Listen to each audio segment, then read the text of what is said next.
Have you ever heard of the president who walked into the White House under a cloud of unimaginable grief?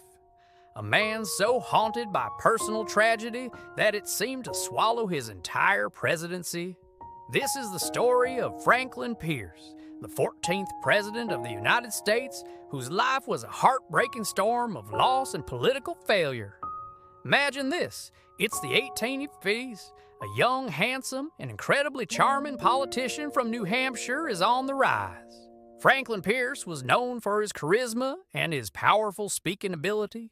He was a rising star in the Democratic Party, a man who seemed destined for greatness. He had a loving wife, Jane, and together they dreamed of a bright future. But from the very beginning, their lives were marked by sorrow. Their first son, Franklin Jr., died just 3 days after he was born. A few years later, their second son, Frank Robert, died at the age of 4 from typhus. These losses devastated the Pierces, especially Jane, who was a quiet, deeply religious, and melancholic woman. They poured all their remaining love and hope into their third and last child, a bright and lively boy named Benjamin or Benny. By 1852, Franklin Pierce was a dark horse candidate for president. He wasn't the most famous politician, but the Democratic Party was so divided that they couldn't agree on a frontrunner. After 49 ballots at the convention, the party finally turned to Pierce as a compromise candidate. He was young, popular in the North, but also seen as friendly to the South. He seemed like the perfect person to unite a fracturing nation. And he won the election in a landslide. This should have been the greatest moment of his life. But what happened next would turn his triumph into a living nightmare. Just 2 months before he was to be sworn in as president, the Pierce family was traveling by train from Boston. Suddenly, their passenger car derailed and tumbled down an embankment. Franklin and Jane survived with minor injuries, but when the dust settled, they saw a sight that no parent should ever witness. Their beloved 11-year-old son, Benny, had been killed instantly in the crash, right before their eyes. This single, horrific moment shattered their world. Jane Pierce was inconsolable. She sank into a deep, unshakable depression, believing that God had taken her last son as a punishment for her husband's political ambition. She saw the presidency not as an honor, but as a curse. She spent her days in the White House, secluded in her room, writing letters to her dead son. So when Franklin Pierce took the oath of office in March 1853, he didn't do it with pride or excitement. He did it as a broken man, consumed by grief. He was the only president to affirm his oath rather than swear it.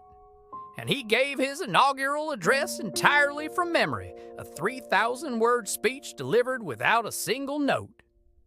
He spoke of peace and unity, but his heart was filled with sorrow.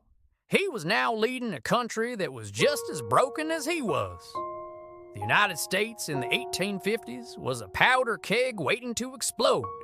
The issue of slavery was tearing the nation apart. The North, with its growing abolitionist movement, wanted to stop the spread of slavery. The South, whose economy depended on enslaved labor, was determined to protect it at all costs. Every new territory that applied for statehood became a flashpoint in this bitter conflict. Pierce, desperate to keep the peace and hold the Union together, believed in a policy called popular sovereignty. The idea was to let the settlers in new territories decide for themselves whether to allow slavery. He thought this democratic approach would calm things down. He was tragically wrong. In 1854, Pierce threw his support behind the Kansas-Nebraska Act.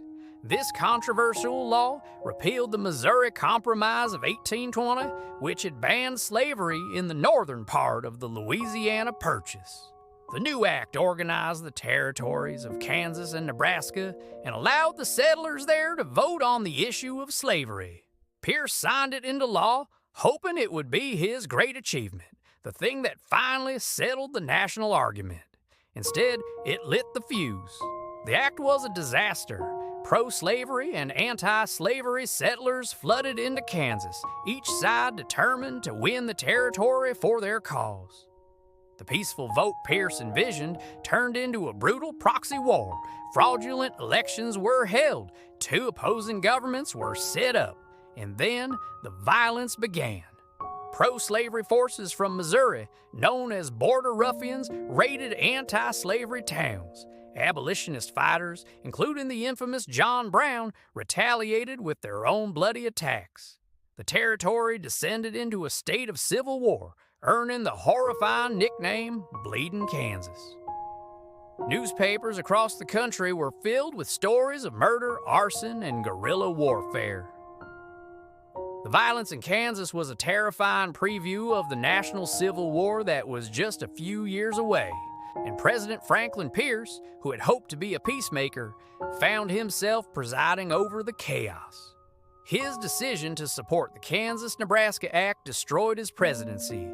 Abolitionists in the North saw him as a traitor, a doughface, a Northern man with Southern principles who had sold out to the slave powers. Southerners, while they got what they wanted, still didn't fully trust him.